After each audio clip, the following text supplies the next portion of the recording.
Doctor Vineet, आप इस समय सेक्रेटरी हैं यूपीआईएपी के, और आपका जो कैरियर और प्रोफाइल देखा, काफ़ी उसमें डाइवर्सिटी है। बचपन आपका महाराष्ट्र में बीता और राज्यों के हेल्थ केयर सिस्टम देखने का आपको अनुभव है।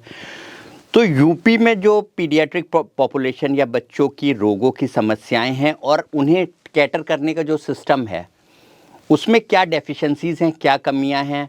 महाराष्ट्र के आप ग्रेजुएट हैं, मेडिसिन स्कूल आपका, तो दोनों राज्यों में या और जो समृद्ध राज्य हैं उसमें और यूपी की प्रॉब्लम में क्या डिफरेंस है? Very well observed. आपका ये ऑब्जर्वेशन काफ़ी अच्छा है कि हमारे देश के कुछ राज्य ऐसे हैं जो जिनका इन्फेंट मोर्टेलिटी और जो एजुकेशन स्टेटस है बच्चों में, ये उत्तर प्रदेश से रिलेटिवली बहुत बेहतर है। सिर्फ महाराष्ट्र की नहीं, हम केरला का एग्जांपल ले सकते हैं, हम तमिलनाडु का एग्जांपल ले सकते हैं। महाराष्ट्र उनसे भी नीचे आता है।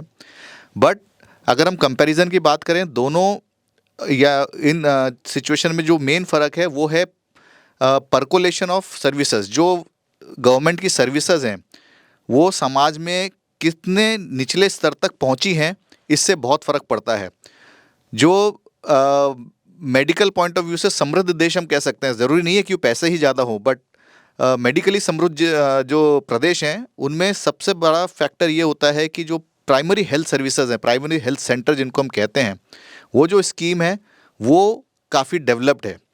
जिन राज्य सरकारों ने पिछले 75 सालों में ये ध्यान दिया है कि पीएचसी, सीएचसी और गवर्नमेंट सेटअप्स, इनमें फैसिलिटी अच्छी रहे, वहाँ पे इन्फेंट मोर्टेलिटी रेट कम है, एजुकेशन अच्छी है तो इन्फेंट मोर्टेलिटी रेट कम है, तो जो बच्चों का स्वास्थ्य है इसका direct relation education of the society as well as the percolation of medical facilities into the society, इन दोनों चीज़ों से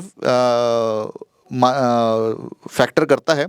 यूपी में जैसे डॉक्टर विवेक सर ने कहा, ये चीज़ अब सुधर रही हैं and we have seen a lot of change in last 10 to 15 years. और होपफुली आगे आने वाले सालों में जब हमारे यहाँ हम गवर्नमेंट के एफर्ट से और हमारी एकेडमी के मिले जुले एफर्ट से जब ये सर्विसेज इंटीरियर्स और उत्तर प्रदेश में पहुँचेंगी, जैसे अब मैडम ने बताया कि एनीमिया मुक्त प्रोग्राम में हम लोग हेल्प कर रहे हैं, तो जब ये सर्विसेज न्यूट्रिशन की, एनीमिया की, डायरिया के प्रिवेंशन की, निमोनिया के प्रिवेंशन की जो चीज़ें हैं जब निचले स्तर तक पहुंचेंगी तो इन्फेंट मोर्टेलिटी में काफ़ी सुधार उत्तर प्रदेश में भी देखने को मिलेगा।